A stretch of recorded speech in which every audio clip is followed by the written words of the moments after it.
assalamu aleykum bandiraɓe hettiyankoɓe ɓiyankoɓe Ayaw Pindi TV bisimilla mone roɓɓindu jayndeli moɗon weltare min dañi huccide mon oɗo subaka altinande ko wiɗon tan yo Allah waɗanen jaam goto fof salminama inde ko noon manama e jettode serenɓe men jejjita kaylawol gotol calminama jurama berta juude ñaga duwaw yuppo e Sénégal e aduna fof hawɗo boros wawa hollude en caggal jaam dumo e nder leydi meɗen Sénégal ɗum noon ndiyam jippotoɗam ɗam wono ndiyam jaam kono kadi ndema ka daña gartam no subaka fo bani mande Baysata Ndiaye wonde abanum gorko Moussa Nia addande on ko ɓuuri tengtude e jayndeli ɗi ɗum noon Baba Moussa no weekend ma waɗi weekend ay Ndiaye sona yimɓe garti e balli tedduɗe Allah weekend o weeli o fof sa miijima altini ñakkara tan weekend o sofma walla jamma dimanche Moussa Nia aɗa andi koye weekend kam ko jamma dimanche tan hankkadi ɓanduma fo ɓoroto sa miijima subahalo ka gummotoɗo alani non banda école non banda école sa san Ndiaye yaade mum école on waɗoɓe commandé Pin TV nden noon gandata tampere tellota ko neɗɗo Moussa Nia école dimanche a yiɗa ɗum Moussa Nia sa fuɗɗima liggade dimanche a yiɗa horam ne Moussa subahalo horam ne Moussa yumma yaranma ɗiftu yama ɗiftu horam ne Moussa ay san Ndiaye holko bamma waɗanno hen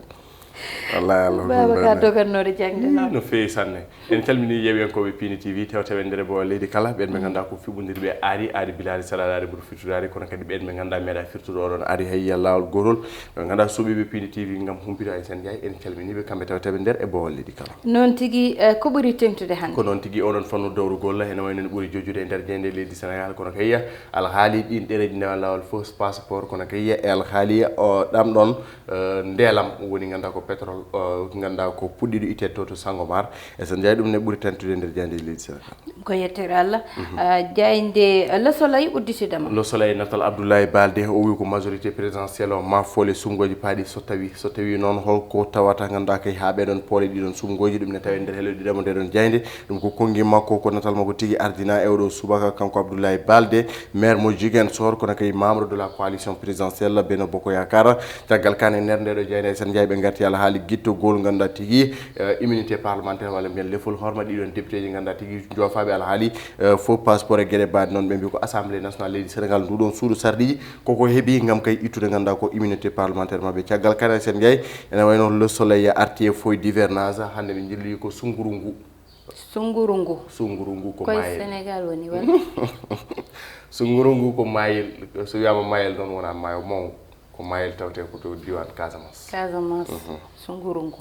ngu ɗon ɓe mbi mayo ngo ko hewgo tarih mayo ngo ko hewgo histoire ɓe mbi ko 1001 histoire d'un bras de fleuve inde nde tan ko histoire sunguru ngu jayde libération ɓe mbi ko banditisme autour de 9,031 milliards de koppereji men CFA ene wayno noon ɗeɗon koppereji kala koye entreprise chinoise biteɗo CRSD ene wayno noon automobile mise en cause pour évasion des devises ala Aissane Ndiaye ɗeɗon koppereji ha joni jeeyaka ganduɗa to ndewi e nder oɗon entreprise ko losko yañgo walla mbiyen enquête exclusive woni ko jayne koɓe libération mbaɗe ɗum e ɓen noon waɗama épinglé ganduɗa taw ko douane gono koye filiale mo ganduɗa tigui China Railway Engineering Corporation ene wayno noon waɗi passé avoji mum e nder kay ganduɗa ɗiɗon alhaaliji tugude 2008 faade ñalawma hande o DGA mo CRSG ene wayno Hing Jao jafɗon noon inde sino Aissane Ndiaye e ganduɗa responsable uji mum société oɗon brasse des milliards au Sénégal a Maguye ene wayno ɓe Aissane Ndiaye anene hawni yimɓe wonɓe garat guitta kalisaji kewɗi e nokkuji men paati to nokkuji mumen taw ganduɗa haydara goppanani en ɗo d'Afrique malel yaade yeeso jayde enquête ari koye alhaali ganduɗa koye statut quo ene wayno noon ko caggal ɓe mbi ko lebbi jeegomo ko ɗiɗon seppoji mois de mars ɓenni ɓe mbi ko exigence de l'opposition ene wayno noon caggal ɓennude tan ɗiɗon litte démocratique e gueɗe baɗe noon ene wayno noon Aissane Ndiaye oɗon code pénal e code de procédure pénal darna gam kay wadde avertir e seppoji paaɗi oto ɗum wattu yo ɗum dokko ko ɗum de wonno ko ɗum noon ari saftude woni sababu tigui jeynenkoɓe ɓeɗon ɓe mbi ko famille ji ɓen ɓe ganduɗa tigui en ko jayanoma hen ɓe ganduɗa ko ɓesgude mumen cankinomo e ɗiɗon seppoji mois de mars arsen yayi ɓe namdi ko dédommagement ɓe namdi ko koppareje ɗe poti hebde ɓe keɓanum ha joni kono kay ɓe cohli ɗeɗon koppareje hebde ɗum gam kay wadde soulagé e ɗiɗon goskili caggal kana ɓe garti accident on gorko o walla mbiyan on sarɗiyanke le député Moustapha Mamba Guirassy ene wayno noon ko accident musɗo mo woni mo waɗi kono kay caggal chauffeur makko naweɗo to safrude ene wayno hay kañum ne wattinima yaltude aduna kono kay kanko oɗo saaha mon e juuɗe safroɓe leydi Sénégal kanko Moustapha Mamba Guirassy non tigui jayde l'observateur ko addi jani l'observateur ene wayno ɓe gaari koye simtude alhaali trafic de passeport sudde hen no gongi kono kay wadde hen losko yañgo kono kay ɓe mbaddi jonde e oɗon mo ganduɗa ko OT wondude kay CN2 ɓenno ko jeune dame au cœur de l' affaire ɓeɗo ɗiɗo mo ganduɗa tigui ko tawteɓe e nder bunde alhaali ɗiɗon no ganduɗa kay ko passeport uji ndewani lawol ene wayno noon oɗon alhaali woni ko tawteɗo ɓe mbi ko révélation fracassante sur le trafic de passeport caggal ɗum ɓe mbi ko 2 victimes de Condé les rencontres avec les députés Mamadou Sall et les énormes sommes d'argent alhaali ganduɗa ko potitalla on mo ganduɗa tigui wiyete ko Condé wondude Mamadou Sall kono kay ɗen koppareje cimtade oɗon alhaali kolosko yañgo e sen jeey woni ko jaydenkoɓe yusumaji gen ɓe mbaɗuma kanen tawe e nder hello ganduɗa ko jeenayi nde ɗon jeyde caggal kanen tawe hen natalla on secrétaire général de la république secrétaire général du gouvernement o wiyete tigui ko ganduɗa ko Abdoulatif Coulibaly o arti ganduɗa ko nguɗum tumu tawte walla mbiyana wonnongo toto building administrative Mamadou Dia kono kay heeɗi ɗon sumgoji local o suuti hen commune o hannirta ni kanko on gorko Abdoulatif Coulibaly. Vox Populi. Vox Populi que les égos brûlent l'unité de l'opposition et c'est censé ne non ko alhaali ganda ko ɗiɗon landaji ɗiɗi walla mbiyanna ɓeɗon ɓe ganda ko coalition ngaji ɗiɗi jotna mo ganda ko maître Abdoulaye Wade kono kay oɗon coalition Yewwi Askan Wi Ousmane Sonko e wondiɓe mum ɓe mbi ko 3 blocs face à la majorité des locales ene wayno hayso tawi no ɓe jiiɗino rentude hande de ganda koɓe mbaɗi pecce tati kamɓe kala ɓe kuccodiri ganda tigui ɗiɗon sumgoji local woni Yewwi Askan Wi Ousmane Sonko wondude jotnamo Abdoulaye Wade kono kay gamsa boppo mo Bougane Gueye Dany kañum cortiɗo yaari banggue mum ɗum de woni ko tawte nder ndeɗon jayde Vox Pop caggal kan tigui ene wayno oɗo gorko wiyete ko Momar Ndiong mo ganduɗa tigui waɗi examiné ɗiɗon kawuji ɗiɗi sen jeeyi heewi e jotna o wi ko so tawi tigui ko ɓurde yodde ko ɓurde darade ko ɓurde wadde organisé ko jotna mo ganduɗa ko maître Abdoulaye Wade par rapport e oɗon mo ganduɗa ko Yewwi Askan Wi Ousmane Sonko an aɗa andi quartier général mo Bougane Gueye Dany Bougane Gueye Dany quartier mo général wadde jokken jeyde le quotidien ko dawri le quotidien wi ko retour à Joal en décembre ene wayno noon ko transfert des dépouilles de la famille Senghor ɓeɗon kala sen jeeyi maɓe guitte to ɓe birnaɗo ɓe birni to Joal ɓe nawte Joal ndeysan wadde les échos ko kañum rewi les échos ko kañum tigui rewi hen ɓe garti ganduɗa kay ko lancement mouvement pour un Dakar émergent Aminata Fall ɓe mbi ko grâce au faux sur l'opposition ene wan noon kanko yonnani darde lundiɓe leydi Sénégal kanko oɗon debbo ganduɗa tawi o suuti hen commune o hannirta ni ko nous ne pouvons pas laisser Dakar à une opposition immature inconsciente e gueɗe mbaɗe noon naggam sagam caggal kane sen jeeyi ene wayno noon tawi e natal ɓeɗon mo ganduɗa tigui goomu UCS état son mécontentement ɓe koliti tigui wasde ɓe weltade e wone gueɗe ɗum tawi nder hello tata bo ndeɗon jeyde les échos jeyde las ko wi las ɓe garti ko suudde alhaali ganduɗa kay koye alhaali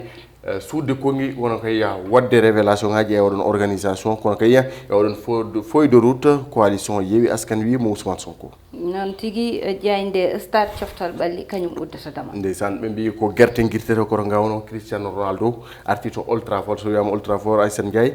koɗon stade mo Manchester United o arti kono kay artude premier potal o wadde doublé non tigui Baba Moussa Dia nder stade kañum uddidamal udditen eɓɓore wonde hande noon eɓɓore min wonde halta koye association des peuls pour le développement de Danguel Soule noon kamɓe Danguel naɓe noon kamɓe daari waɗi association tan ɗum ɗon noon omo ganduɗa kanko woni yiyete questeur walla premier questeur mo assemblée nationale indi to inde Daouda Moussa Dia kañum yettinoma toon gam tan darade walla mbiyen hettade e ɗum ko ganduɗa ɓe ƴetti ɓe pawe juuɗe makko woni oɗon association walla ɓe garditinimo hen kanko Daouda Moussa Dia ɗum ɗon noon wonno koye weekend oɗo o yeehi toon to Danguel Soule kono kadi o yeehi banggueji goɗɗi kono kadi ligguey mo ganduɗa saaha foof mo Daouda Moussa Dia ina waɗa ɗum walla mbiyen monsieur Daouda Moussa Dia faade e ligguey mabɓe walla faade e ɗum ko ganduɗa ko kañum woni parti o saaha foof ina ƴewtinde ɗum ɗon noon Moussa Niang ha saabi o yeehi toon to Danguel Soule o yeehi yiite o yewdiri kadi e omo ganduɗa konko woni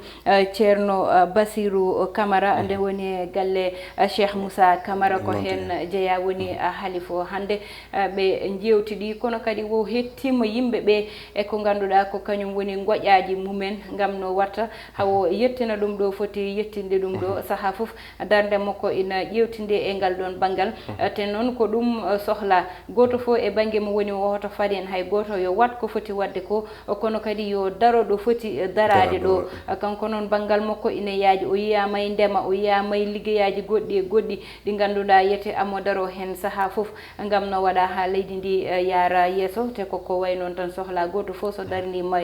koyngal ngal ɗon dugo ngo walla mbiyen ñingde nde usso ma wot ko ganduɗa ko heewi ganduɗa ma usso e nder leydi ndi ko ɗi konngudi min goddata roɓɓindu jayndeli meɗen ko tottude won aadi janggo so allahu lamɗo jaaɓi bani mon debbo Aissata Ndiaye wonno e banum gorko bamum Moussa Niang heɗenno e banggal tottude on ko ɓuuri tengtude e jayndeli ɗi heɗenno e banggal caméra o ko Mansour Sow alias Thiate wondude e Amadou Touré.